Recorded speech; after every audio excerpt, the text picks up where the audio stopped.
പിതാവിൻ്റെയും പുത്രൻ്റെയും പരിശുദ്ധാത്മാവിൻ്റെയും നാമത്തിൽ ആമേൻ. ലോകം മുഴുവനുമുള്ള എല്ലാ ഗുഡ്നസ് പ്രേക്ഷകരെയും സ്വാഗതം ചെയ്തുകൊണ്ട് ഈ ശുശ്രൂഷയിലേക്ക് പ്രവേശിക്കുന്നു. പിതാവായ ദൈവത്തിൻ്റെ സ്നേഹവും പുത്രനായ യേശുവിൻ്റെ കൃപയും സഹായകനായ പരിശുദ്ധാത്മാവിൻ്റെ സഹവാസവും നമ്മോട് എല്ലാവരോടും ഒപ്പം ഉണ്ടായിരിക്കട്ടെ എന്ന് പ്രാർത്ഥിക്കുന്നു. ഇന്ന് നമ്മൾ ധ്യാനിക്കുന്ന വിഷയം സഹനത്തെക്കുറിച്ചാണ്. സഹനം എങ്ങനെയാണ് നേരിടേണ്ടത്? എന്താണ് സഹനം നമ്മുടെ ജീവിതത്തിലേക്ക് കടന്നു വരുന്നത്? സഹനത്തെ ഏത് മനോഭാവത്തോടെ നമ്മൾ സ്വീകരിക്കണം? അതിനെക്കുറിച്ചാണ് നമ്മൾ ഇന്ന് ചിന്തിക്കാൻ പോകുന്നത്. യോഹന്നാൻ്റെ സുവിശേഷം 15-ാം അധ്യായം ധ്യാനിക്കുമ്പോൾ വളരെ മനോഹരമായിട്ട് അതിൽ കുറിച്ചു വച്ചിട്ടുണ്ട്. എൻ്റെ ശാഖകളിൽ ഫലം തരാത്തതിനെ ഞാൻ വെട്ടി തീയിലിടും, എന്നാൽ ഫലം തരുന്നതിനെ കൂടുതൽ കായ്ക്കുവാനായി വെട്ടിയൊരുക്കുകയും ചെയ്യും. വളരെ മനോഹരമായി വചനം നമ്മളെ പഠിപ്പിക്കുകയാണ്. നമ്മൾ തീരുമാനിക്കണം ഏത് മനോഭാവത്തിൽ നമ്മുടെ ഈ സഹനത്തെ ഏറ്റെടുക്കണം. ഫലം തരാത്തതിനെ വെട്ടി തീയിലെറിയുകയും ഫലം തരുന്നതിനെ കൂടുതൽ കായ്ക്കുവാനായി വെട്ടി ഒരുക്കുകയും ചെയ്യും. നമുക്കറിയാം, അടപ്പിൽ വയ്ക്കുവാനുള്ള വിറക് കഷ്ണത്തെ ഒരു മയവും കൂടാതെയാണ് അതിനെ കീറി അടപ്പിലേക്ക് വയ്ക്കുന്നത്. അത് എങ്ങനെ ആയിരിക്കണം, എങ്ങനെ രൂപപ്പെടണമെന്നൊന്നും ചിന്തിക്കാറില്ല. വളരെ ശക്തമായി അത് മുറിച്ച് അടപ്പിലേക്ക് വയ്ക്കുന്നത്. എന്നാൽ ഒരു ശില്പി, ഒരു തോട്ടക്കാരൻ തൻ്റെ തോട്ടത്തിലെ വൃക്ഷത്തെ അതെപ്രകാരം രൂപപ്പെടുത്തണമെന്ന് ഈ വൃക്ഷം വളരുമ്പോൾ തന്നെ വെട്ടി വെട്ടി വെട്ടി അതിനെ ഒരുക്കി പല രൂപത്തിലാക്കി അതിനെ മനോഹരമാക്കി നിർത്തുന്നത് നമുക്ക് കാണാം. പ്രിയ സഹോദരങ്ങളെ, ദൈവവും അപ്രകാരം തന്നെയാണ്. തൻ്റെ മകനെ ഈ ഭൂമിയിലേക്ക് അയച്ചുകൊണ്ട് മനുഷ്യകുലത്തിന് മുഴുവൻ രക്ഷയ്ക്ക് വേണ്ടി അവനെ നമുക്ക് നൽകിയപ്പോൾ അവൻ നമ്മളെ സഹനത്തിലൂടെ ഐശ്വര്യം പ്രാപിക്കുവാൻ എങ്ങനെയാണെന്ന് പഠിപ്പിച്ചു തന്നു. ഗാഗുൽത്തായിൽ കുരിശിൻ്റെ വിരിമാറിൽ അവൻ ദൈവം തമ്പുരാൻ എപ്രകാരം രൂപപ്പെടുത്തണമോ അപ്രകാരം രൂപപ്പെടുത്തുവാൻ ആ കുരിശിൻ്റെ വിരിമാറിൽ കിടന്നത് നമുക്കറിയാം. എന്തിനു വേണ്ടിയാണ്? നമ്മളെയും അപ്രകാരം രൂപപ്പെടുത്തുവാൻ വേണ്ടിയാണ്. സഹനത്തെ ഇഷ്ടപ്പെടാത്തതും പിറുപിറുക്കുന്നതും ഒരിക്കലും നന്മയിലേക്ക് കടന്നു വരുവാൻ സാധിക്കില്ല. സങ്കീർത്തനം 119:71 ഇപ്രകാരം പറയുന്നു: ദുരിതങ്ങൾ എനിക്ക് ഉപകാരമായി, തന്മൂലം ഞാൻ അങ്ങയുടെ ചട്ടങ്ങൾ അഭ്യസിച്ചു. വളരെ മനോഹരമായിട്ടാണ് അത് എഴുതി വച്ചിരിക്കുന്നത്. കഷ്ടങ്ങൾ എനിക്ക് ഉപകാരമായെന്ന്. പ്രിയ സഹോദരങ്ങളെ, കഷ്ടത വരുമ്പോൾ നമ്മൾ പലപ്പോഴും പറയുന്നത് എൻ്റെ ജീവിതം ഇങ്ങനെയായിപ്പോയി, ഇനി എനിക്ക് രക്ഷയില്ല. എന്നാൽ ഇവിടെ സങ്കീർത്തകൻ വളരെ മനോഹരമായി പറയുകയാണ്: ദുരിതങ്ങൾ എനിക്ക് ഉപകാരമായി, തന്മൂലം ഞാൻ അങ്ങയുടെ ചട്ടങ്ങൾ അഭ്യസിച്ചുവെന്ന്.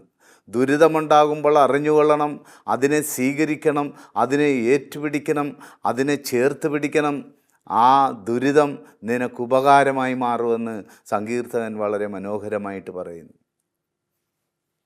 സങ്കീർത്തനം 119:67 ഇങ്ങനെ പറയുന്നു: കഷ്ടതയിൽ പെടുന്നതിന് മുമ്പ് ഞാൻ വഴിതെറ്റിപ്പോയി, കഷ്ടതയിൽ പെടുന്നതിന് മുമ്പ് ഞാൻ വഴിതെറ്റിപ്പോയി, എന്നാൽ ഇപ്പോൾ ഞാൻ അങ്ങയുടെ വചനം പാലിക്കുന്നു. അവിടുന്ന് നല്ലവനും നന്മ ചെയ്യുന്നവനുമാണ്. അങ്ങയുടെ ചട്ടങ്ങൾ എന്നെ അഭ്യസിപ്പിക്കണമേ, എന്നെ പഠിപ്പിക്കണമേ. അപ്പോൾ കഷ്ടതയിൽ പെടുന്നതിന് മുമ്പേ വഴിതെറ്റിപ്പോകും. നമുക്ക് ചിന്തിക്കാവുന്നതേ ഉള്ളൂ. നമ്മുടെ ജീവിതത്തിൽ കഷ്ടത വരുന്നതിന് മുമ്പ് നമ്മുടെ ജീവിതം എപ്രകാരമായിരുന്നു എന്ന് നമുക്കറിയാം. നമ്മൾ പലപ്പോഴും പ്രാർത്ഥനയില്ല, പലപ്പോഴും നമ്മൾ മറ്റു കാര്യങ്ങളിൽ ശ്രദ്ധിക്കാറുണ്ട്, ദൈവത്തോട് കൂടുതൽ ചേർന്ന് നിൽക്കാറില്ല. പക്ഷേ ദൈവം നമ്മളെ സ്നേഹിക്കുന്നതിനാൽ, ദൈവം നമ്മളെ കരുതുന്നതിനാൽ അവൻ നമുക്ക് ദുരിതം അയച്ചു തരും. എന്നാൽ ആ ദുരിതം നമ്മളെ തകർക്കുവാനായിട്ട് ഒരിക്കലും ദൈവം നമ്മൾക്ക് ദുരിതം നൽകുകയില്ല. ആ പാഠം ഉൾക്കൊണ്ടുകൊണ്ട് ആ ദുരിതത്തെ അതിജീവിക്കുവാനുള്ള കരുത്തുകൂടെ ദൈവം നമുക്ക് നൽകിക്കൊണ്ടാണ് ദുരിതം നൽകുന്നത്. കാരണം ദൈവം സ്നേഹസമ്പന്നനും പ്രത്യാശ നൽകുന്നവനുമാണ്, നമ്മുടെ ജീവിതത്തിലേക്ക് നന്മ തരുന്നവനാണ്. അതുകൊണ്ട് കഷ്ടതയിൽ നോക്കിയിരിക്കാതെ നമ്മുടെ ജീവിതത്തിൻ്റെ നന്മയിലേക്ക് നമുക്ക് നോക്കാം. പലപ്പോഴും നമ്മുടെ ജീവിതം പരാജയപ്പെടുന്നത് കഷ്ടതയിലേക്ക് നോക്കിയിരിക്കുന്നത് കൊണ്ടാണ്. പിന്നീടൊരു നന്മയും നമുക്ക് ചെയ്യുവാൻ സാധിക്കാതെ വരുന്നത്. ആയതിനാൽ ജോബ് വളരെ മനോഹരമായിട്ട് പറയുന്നുണ്ട്. 42-ാം അധ്യായം 5-ാം വാക്യം, അങ്ങയെക്കുറിച്ച് ഞാൻ കേട്ടിട്ടേ ഉണ്ടായിരുന്നുള്ളൂ. കഷ്ടത വരുന്നതിന് മുമ്പ് കേട്ടിട്ടേ ഉണ്ടായിരുന്നുള്ളൂ ദൈവത്തിൻ്റെ പദ്ധതിയെ. പക്ഷേ കഷ്ടത വന്നപ്പോഴാണ് ജോബിനെ മനസ്സിലായത് ദൈവം എന്നെ ശ്രദ്ധിക്കുന്നുണ്ടെന്ന്. പ്രിയ സഹോദരങ്ങളെ, നമ്മൾ സമൃദ്ധമായി ജീവിക്കുമ്പോഴും ദൈവം നമ്മളെ ഉറ്റുനോക്കുന്നുണ്ട്. കാരണം ദൈവത്തിൻ്റെ കണ്ണുകൾക്ക് 1000 സൂര്യൻ്റെ പവറുണ്ടെന്നാണ് പറയുന്നത്. അപ്പം നമ്മൾ നന്മയിലൂടെ കടന്നു പോകുമ്പോഴും നന്നായി ജീവിക്കുമ്പോഴും ദൈവം നമ്മളെ നോക്കുന്നുണ്ട്. നമ്മൾ വഴിതെറ്റി പോകുമ്പോൾ അവൻ നമ്മളെ ശ്രദ്ധിക്കുന്നുണ്ട്. കാരണം അവൻ നമ്മളെ സ്നേഹിക്കുകയും പരിപാലിക്കുകയും ശക്തിപ്പെടുത്തുകയും ജീവിക്കുവാനുള്ള കൃപ നൽകുകയും ചെയ്യുന്നവനാണ്. നമ്മളൊരിക്കലും തകർന്നു പോകുവാൻ ദൈവം ആഗ്രഹിക്കുന്നില്ല. എപ്പോഴും നന്മയിലേക്ക് വരണമെന്നാണ്.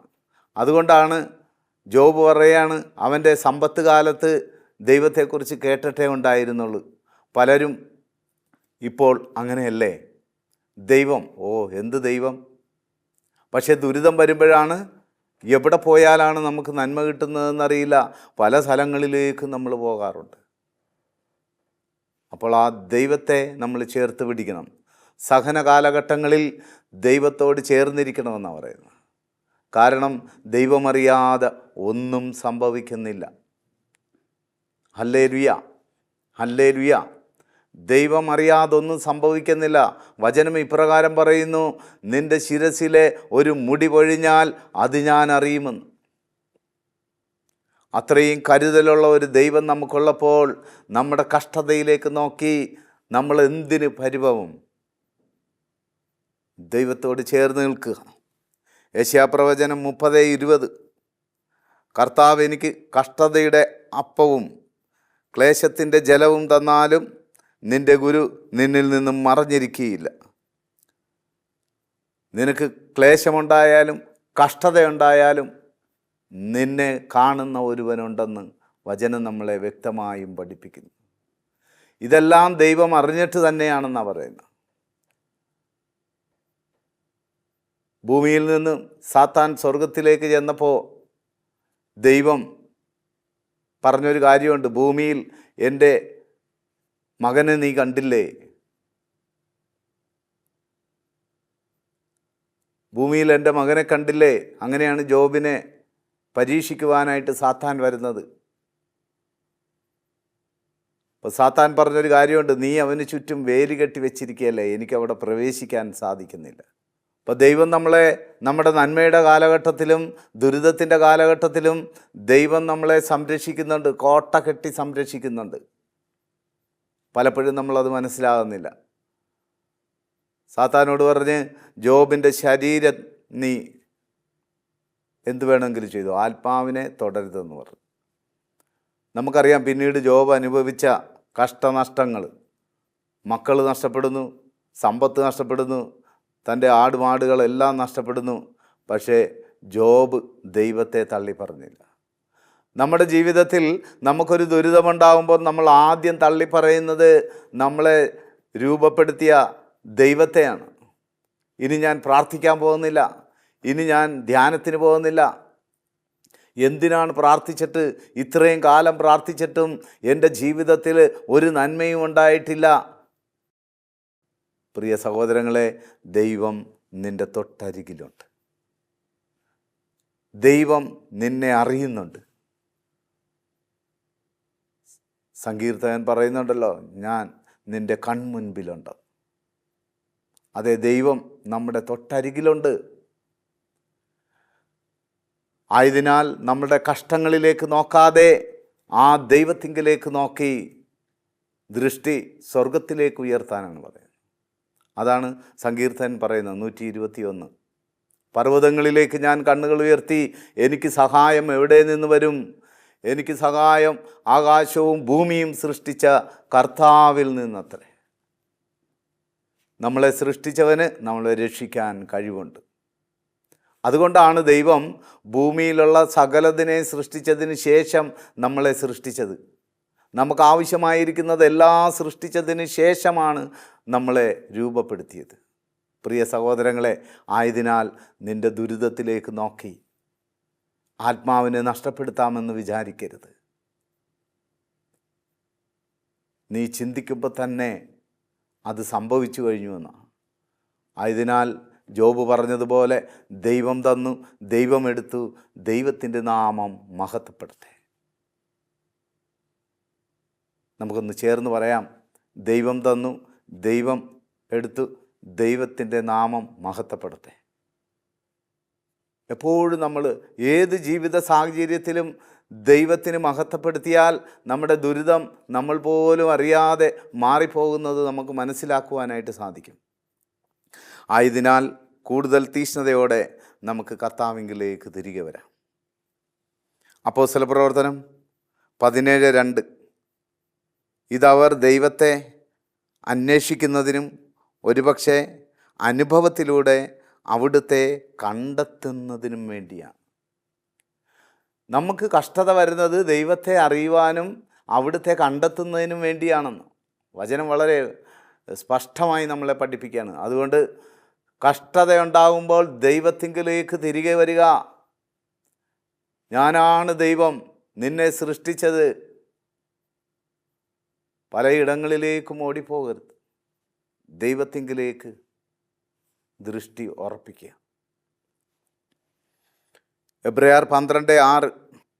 താൻ സ്നേഹിക്കുന്നവനെ കർത്താവ് ശിക്ഷണം നൽകി മക്കളായി സ്വീകരിച്ചവരെ പ്രകരിക്കുകയും ചെയ്യുന്നു. അപ്പം നമ്മളെ ദൈവം സ്നേഹിക്കാൻ തുടങ്ങിയതിൻ്റെ അടയാളമാണ് എന്ത്? ദുരിതം. നമ്മുടെ സഹനം ദൈവം നമ്മെ സ്നേഹിക്കുന്നതിൻ്റെ അടയാളമാണെന്ന്, മക്കളായി കരുതുന്നത് കൊണ്ടാണ് നമ്മളെ പ്രകരിക്കുന്നതെന്ന്.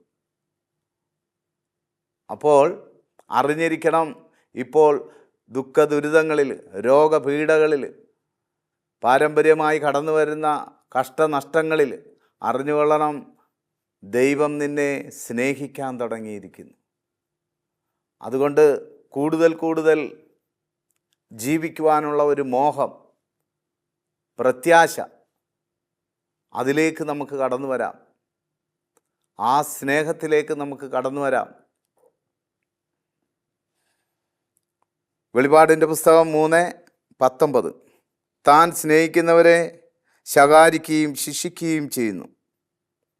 2 തിമോത്തി 2:3 യേശു ക്രിസ്തുവിൻ്റെ നല്ല പടയാളികളെ പോലെ കഷ്ടപ്പാടുകൾ സഹിക്കുവിൻ. യേശു ക്രിസ്തുവിൻ്റെ നല്ല പടയാളികളെ പോലെ കഷ്ടപ്പാട് സഹിക്കുവിൻ. അപ്പോൾ കഷ്ടപ്പാട് സഹിക്കണമെങ്കിൽ നല്ല പടയാളിയായി മാറണം. പടയാളി എങ്ങനെയാണ്? തൻ്റെ സൈന്യത്തിൽ ചേർത്തിരിക്കുന്ന ഉടമസ്ഥന് വേണ്ടിയാണ് പ്രവർത്തിക്കുന്നത്. നിൻ്റെ മേലധികാരികൾക്ക് വേണ്ടിയാണ് നീ സഹിക്കുന്നത്. മറ്റു കാര്യങ്ങളിൽ തലയിടാറില്ല. നമ്മുടെ ജീവിതത്തിന് തടസ്സം വരുന്നതിൻ്റെ ഒരു കാരണം പല കാര്യങ്ങളിൽ പോയി നമ്മൾ തലയിടുന്നത് കൊണ്ടാണ്. നമ്മൾക്ക് മുന്നിലേക്ക് പോകാൻ പറ്റില്ല, മൊത്തം തടസ്സമായി വരും. ഒരു കഥയെ ഓർക്കുകയാണ്. ഫുട്പാത്ത് കച്ചവടം ചെയ്യുന്ന ഒരു മനുഷ്യൻ നമ്മുടെ ചവിട്ടി വിൽക്കുന്ന ആളാണ്. കൊണ്ടുവന്ന് ഫുട്പാത്തിൽ എല്ലാം നിരത്തി വെച്ച് 2-3 ദിവസം അടുപ്പിച്ച് വെച്ചു. കച്ചവടമൊന്നും നടന്നില്ല. അവനൊത്തിരി വിഷമമായി. എന്നാലും കുറച്ചുകൂടെ നോക്കാമെന്ന് വിചാരിച്ച് 2 ആഴ്ച കൂടെ ആ ഫുട്പാത്തിൽ ചവിട്ടി നിരത്തി വിട്ടു. കുറച്ച് പേര് വന്ന് 2-3 പീസ് വാങ്ങിച്ചിട്ട് പോയി. അപ്പോൾ ഈ മനുഷ്യൻ്റെ ഉള്ളിൽ തോന്നി, ഇവിടെ ഇട്ടിരിക്കുന്നത് കൊണ്ടാണ് ഇത് കച്ചവടം നടക്കാത്തത്. അതുകൊണ്ട് എന്ത് ചെയ്തെന്നറിയാവോ? ഇതെല്ലാം എടുത്ത് കെട്ടിപ്പൊതിഞ്ഞ് വേറെ സ്ഥലത്ത് കൊണ്ടുപോയി 2 ആഴ്ച കഴിഞ്ഞപ്പോഴത്തേക്ക് നിരത്തിയിട്ടു. അവിടെ ചെന്നിട്ടും കച്ചവടം നടന്നില്ല. അപ്പോഴത്തേക്ക് ശമ്പളമൊക്കെ കിട്ടി. ഇത് വാങ്ങിക്കുവാനായിട്ട് കുറച്ച് പേര് സമ്പത്തുമായിട്ട് തൻ്റെ അധ്വാനത്തിൻ്റെ പ്രയത്നം ഈ മനുഷ്യനൂടെ പങ്കുവെക്കാമെന്ന് വിചാരിച്ച് കുറച്ച് നല്ല ആൾക്കാർ ഈ ചവിട്ടി വാങ്ങിക്കാനായിട്ട് നോക്കി വന്നപ്പോഴത്തേക്ക് ഇവിടെ ചവിട്ടിയില്ല. ഈ ചവിട്ടിക്കാരനെയും കണ്ടില്ല, ചവിട്ടിയില്ല. പ്രിയ സഹോദരങ്ങളെ, നമ്മൾ പലപ്പോഴും ഇതേപോലെയാണ്. ദൈവം നമുക്ക് നന്മ വെച്ചിട്ടുണ്ട്. പക്ഷേ നന്മ വരുന്നതിന് മുമ്പേ നമ്മൾ നമ്മുടെ അടുത്ത വഴി നോക്കും. അവിടെ പോയാൽ രക്ഷപ്പെടും. എന്നിട്ട് ദുരിതത്തിൽ ഇങ്ങനെ നീങ്ങിക്കൊണ്ടേയിരിക്കും. ചില ദുരിതങ്ങൾ വരുന്നത് നമ്മളുടെ പ്രവൃത്തി കൊണ്ടാണ്. ഇതാരും മനസ്സിലാക്കുന്നില്ല. ചില കഷ്ടങ്ങൾ വരുന്നത് നമ്മളുടെ പ്രവൃത്തികൾ കൊണ്ടാണ്. അപ്പോൾ നമ്മൾ തീരുമാനിക്കണം, യേശുവിൻ്റെ നല്ല പടയാളികളെ പോലെ ഈ കഷ്ടത സഹിക്കുമ്പോൾ ആ നന്മയിലേക്ക് നമുക്ക് കടന്നു വരുവാൻ സാധിക്കും. കാരണം ദൈവം ആരെയും ഒരിക്കലും ദുഃഖത്തിന് അടിമയാക്കി മാറ്റുകയില്ല. സഭാപ്രസംഗൻ്റെ പുസ്തകത്തിൽ പറയുന്നത് പോലെ എല്ലാത്തിനും ഒരു കാലമുണ്ട്. ചിരിക്കാനൊരു കാലം, കരയാനൊരു കാലം. ഒരു കുന്നുണ്ടെങ്കിൽ ഒരു ഇറക്കമുണ്ട്, ഒരു കൂനയുണ്ടെങ്കിൽ ഒരു ഇറക്കമുണ്ട്. അപ്പം ജീവിതത്തിൽ എപ്പോഴും നമ്മൾ കഷ്ടത്തിൽ തന്നെ ആയിരിക്കുമെന്ന് വിചാരിക്കേണ്ട. അങ്ങനെ വിചാരിക്കുമ്പോഴാണ് നമ്മുടെ ജീവിതത്തെ നമ്മൾ തന്നെ കഷ്ടത്തിലാക്കുന്നത്. ദൈവം നമ്മളെ രക്ഷിക്കുവാനായിട്ട് തൊട്ട് പുറകെയുണ്ട്.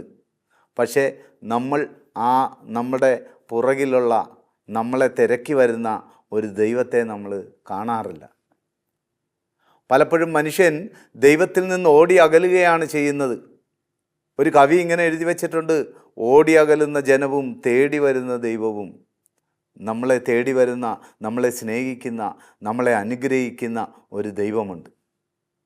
ആയതിനാൽ നീ ഇപ്പോൾ നേരിട്ടുകൊണ്ടിരിക്കുന്ന സകല കഷ്ടനഷ്ടങ്ങൾക്കും ദൈവം പ്രതിവിധി വച്ചിട്ടുണ്ട്.